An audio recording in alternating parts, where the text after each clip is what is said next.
You gotta want it. Steve. How are you, man? Good luck. Thank you. Hey, buddy. Everybody, thanks for staying here till the very end here. How you doing? It's been a great evening, hasn't it? Taking the barb out of life. Do we have any people that like to fly fish here?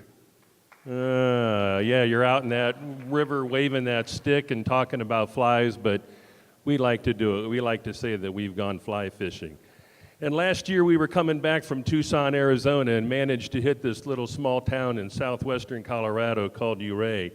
And this was on the Uncompahgre River, which flows north out of the San Juan Mountains, north up into the Colorado River. And we were just having a blast and doing a lot of fishing. This little box canyon of a town, which has just grown up over the years and it just done a wonderful thing for the community. And we were fly fishing north. And I'm going to tell you something about this water. It's cold. It's coming out of the bottom of the Ridgeway Reservoir, running about 3 to 4 feet deep and running fast. And you could probably last about 15 minutes, because we were wet wading. We just had tennis shoes and shorts. You could last about 15 minutes in it before you had to get out and warm back up before you could go back in. So we're fishing and we're having a great time. And we're fishing tandem rigs, and what that means, just real quickly, is there's a dry fly that acts like a bobber, and then 3 feet down below is a nymph, because most fish eat below the water column. They eat underneath. So we're fishing, and typically what we're doing is we're casting upstream, and then stripping it back in, letting it back out, casting back up, and then all of a sudden I'm realizing that I can't find the flies that I'm fishing with. So what I end up doing is I end up cutting that off, realizing that I've lost him, tie on a new rig, and I start to keep on, and I just keep on fishing.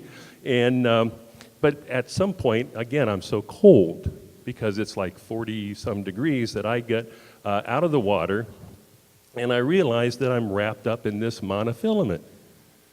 And I'm searching around for it, and guess what? I've hooked myself in the leg. Ow, that's right. So I've hooked myself in the leg, and what am I going to do? So I take out my forceps and I start pulling on it. Sorry. And then I realized that I had to get back into the river and I had to freeze my leg so that I could come back out and I could pull it out successfully. Okay? So there were a number of things that we learned about this, and I think one of them is we didn't know that it was hooked. How many times are we unaware of what are the circumstances that are going on in our lives? How many times do we not understand? How many times are we not having an appreciative understanding of the other person, that we just don't understand or we aren't aware of what's going on, that once we do become aware, that the awareness itself contains the seeds of the solution. So that's what I did. I had to get back into the river. I had to freeze my leg, so to speak, so we could pull that out. Unawareness. It happens all the time.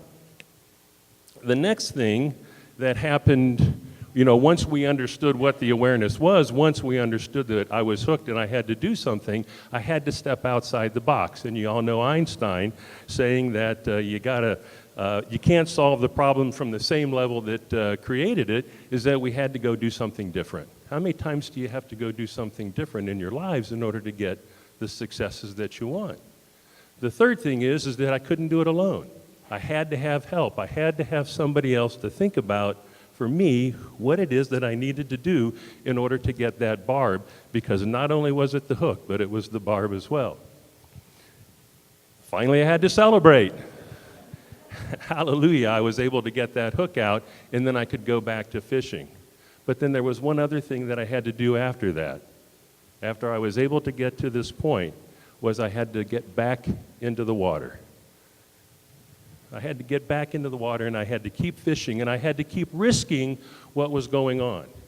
And I do a lot of coaching with people. I do a lot of coaching with employees that are on the cusp. And I know this one thing, is that I think there's probably a lot of fly fishers in this room that are disguised as people. That we all have those kinds of situations, we all have that kind of awarenesses that we need to uncover in our lives. So I would just simply ask you this: where's your river? Where's your water? Where are the streams running fast and quick? Where is your story? Because taking the barb out of life means we have to get the barb in, and you'll find your joy there as well. I wish you well. Thanks so much.